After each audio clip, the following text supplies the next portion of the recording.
Hey guys, in this video, I'll guide you through how to get Meta AI on WhatsApp. Alright, so let's begin with the video. So if you're eager to try out the new WhatsApp Meta AI feature, let's dive right in.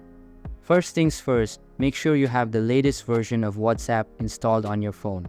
Head over to the App Store or Play Store and search for WhatsApp in the search bar. After that, check for any available updates. If there is an update, download and install it. Next, open the WhatsApp app on your phone and navigate to the chat section. Here, at the top, you will see Ask Meta AI or search and also see this blue icon. To get Meta AI on your chat, either tap on this blue icon or search for it in the search bar.